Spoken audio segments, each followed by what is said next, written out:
and you're watching It's me, si Bella V. So for today's video, gagawa tayo ng clear slime.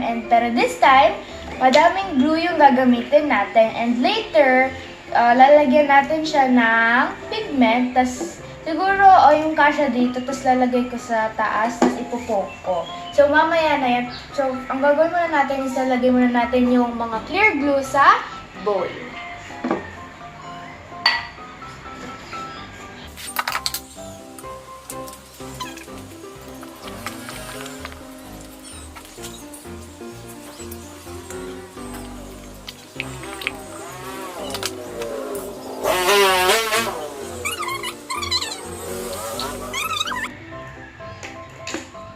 Daming bubbles.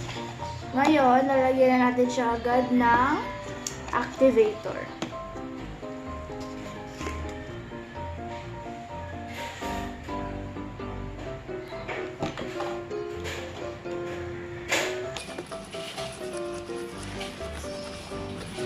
So, pakunti-kunti lang kasi yung activator na to, malakas siya mag-effect dito sa glue na to.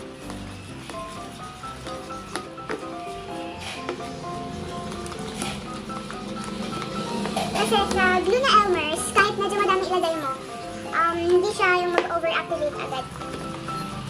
Mas lang sa nakasat ko na lang yung bulbs ko. Pero anyways, tapos na siya.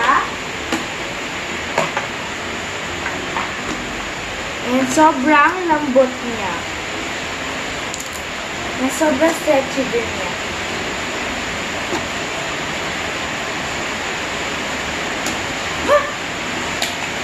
First time na lang ulit ako nakagawa ng ganito kalaking bubble. Kasi minsan, pag nagbabubble ako,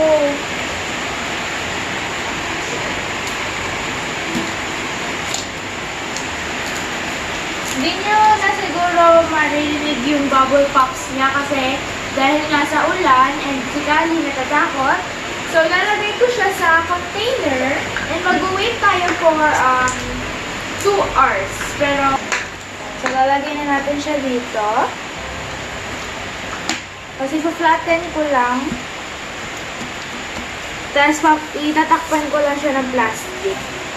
Para hindi siya tumigas. Kasi pag di siya tinakpan, guys, hindi titigas siya. Titigas yung top layer niya. So, see you guys after 2 hours. And babalikan ko na lang kayo. So, hi guys! So, it's the next day and medyo naging busy kami kagabi. So, ngayong morning ko na lang ulit siya i-film. So, open na natin and tignan natin kung clear ba siya.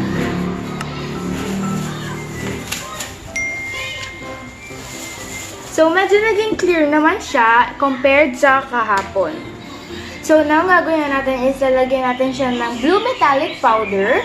Tapos lalagyan natin siya sa loob.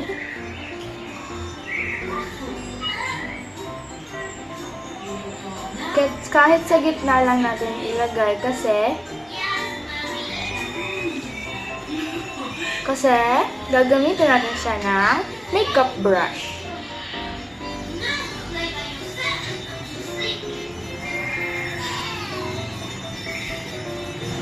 Diba guys? Sobrang satisfying.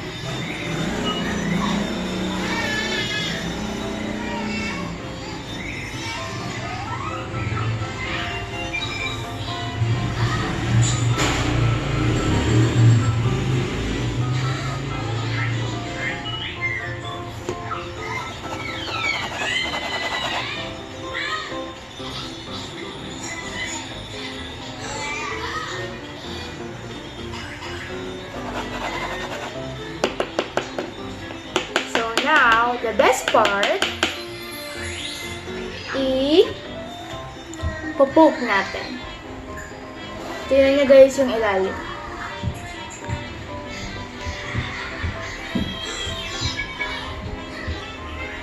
Hindi na siya masyadong nakikita. Poke natin this time.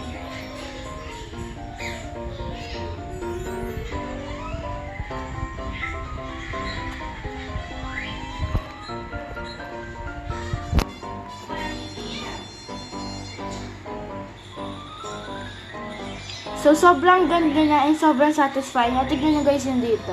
Ang ganda. Sobrang cool din nung effect ng blue metallic powder. Ito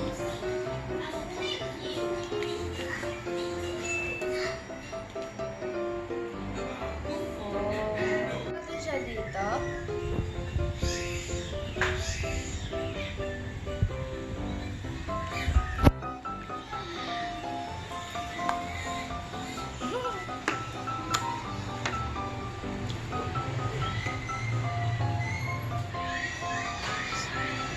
So, i-swirl natin siya. Ganda, oh.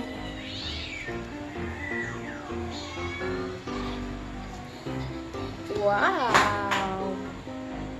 Ayun guys, so sobrang satisfying. Tas, mukha talaga siyang, may layer. Kasi may parts na light colors, medyo light colors, and may parts din na dark colors.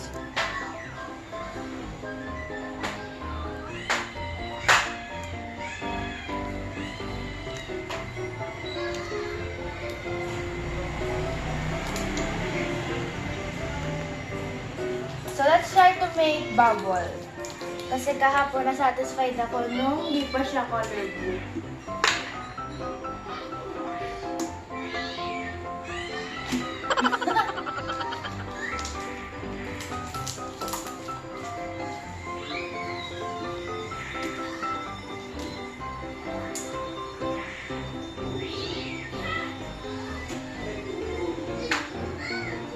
Medyo naging sticky kasi siya. So, kapag binababot ko siya, dumidikit siya agad.